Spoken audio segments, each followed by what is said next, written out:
The Gulf region has always been known as the oil factory of the world. Thinking of the Gulf countries, the things that come to our mind are oil, luxury, and of course, the monarchy. Talking about the Middle East, the first country which comes to our mind is Saudi Arabia. Saudi Arabia is the biggest country in the Middle East. It's the second largest producer and biggest exporter of oil in the world. Saudi Arabia is considered both a regional and Middle East power. The Saudi economy is the largest in the Middle East and 18th largest in the world. Saudi Arabia has one of the world's youngest populations, with approximately 50% of its population of 34.2 million being under 25 years old. In addition to being a member of the Gulf Cooperation Council, Saudi Arabia is an active and founding member of the United Nations, Organization of Islamic Cooperation, Arab League, Arab Air Carriers Organization, and OPEC. The Kingdom of Saudi Arabia is an absolute monarchy.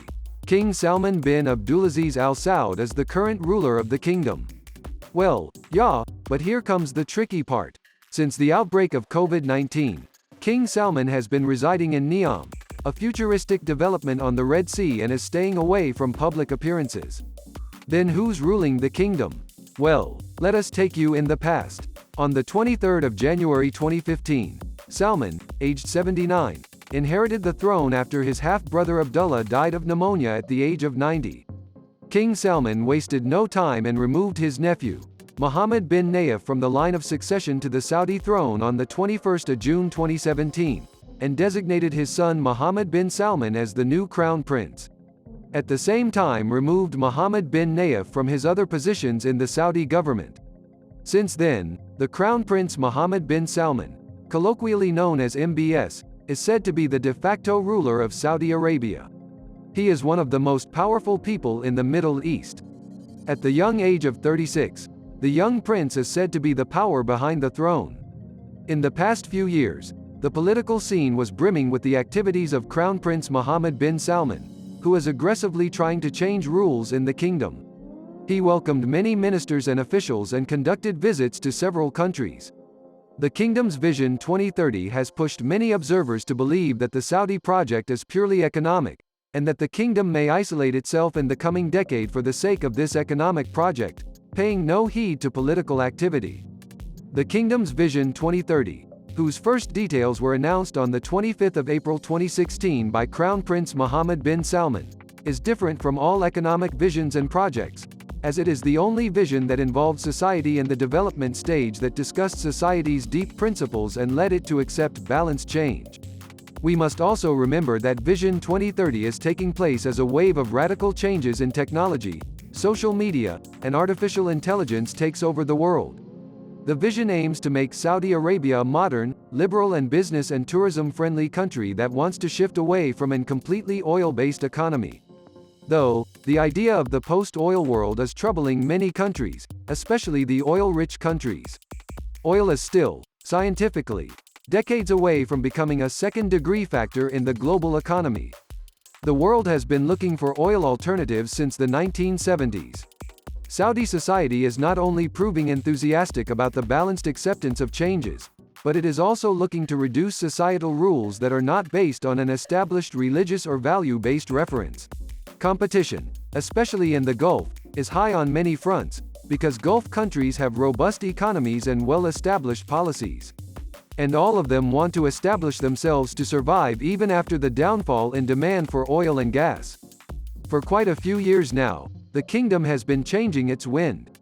Aside from its bold steps forward at the political and economic levels, Saudi Arabia has advanced politically, based on strategies that reflect the sheer size of transformation, inclusion in the outcomes of Vision 2030, and dozens of reforms taking place every year.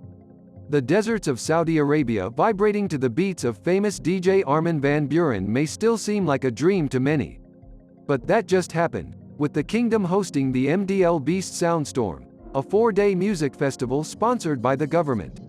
Performances included global acts like David Guetta, Steve Aoki, Jason Derulo, Tiesto, Martin Garrix, Future, and Alesso, besides Van Buuren. Shockingly, even a few years ago, restaurants in Saudi Arabia could not play music on their premises. Justin Bieber performed at the inaugural Saudi Arabian Grand Prix in December 2021. The race took place on a brand new street circuit on the fringes of the Red Sea coastline.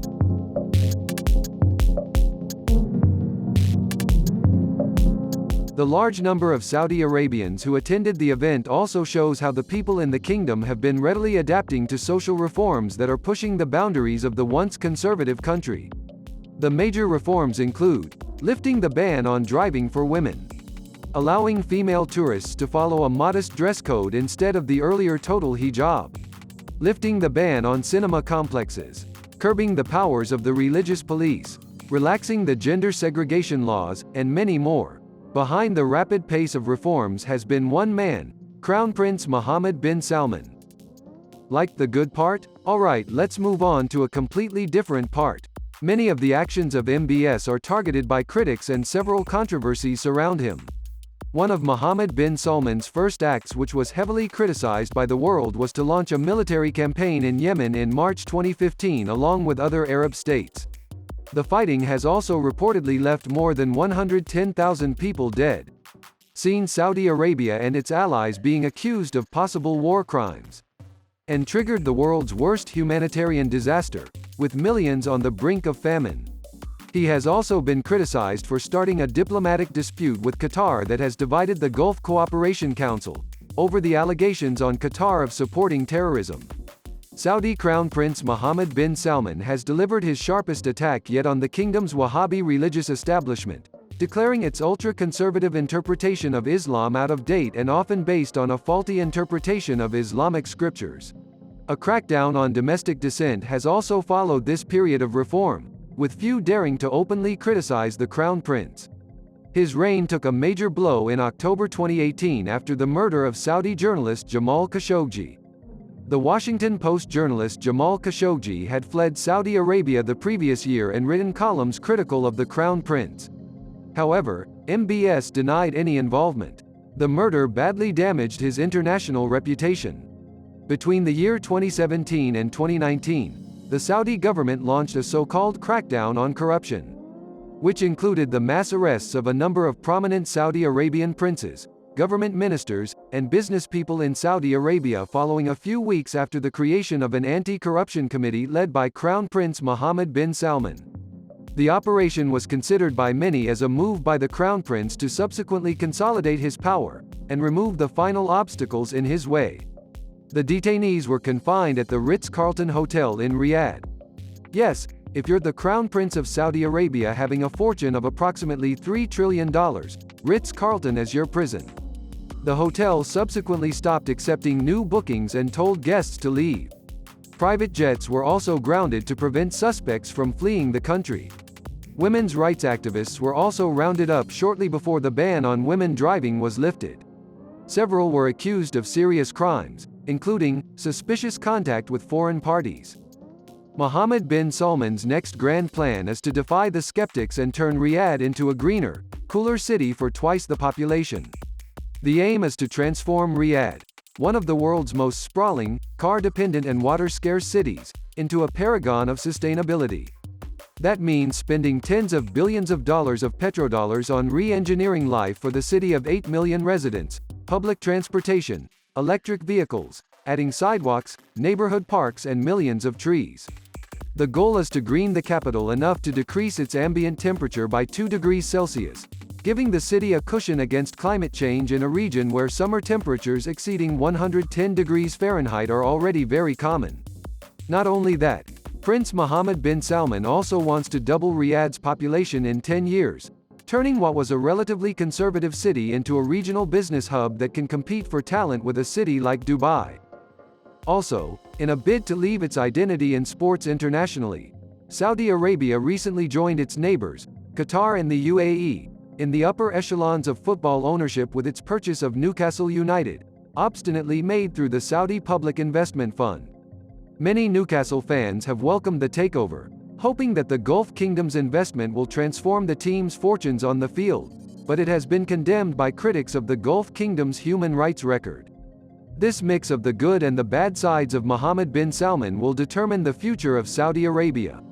But one thing is clear: The motive of the Crown Prince is to transform Saudi Arabia into a modern country which accepts outsiders with open hands, and to not limit Saudi Arabia's future revolve around just oil and gas.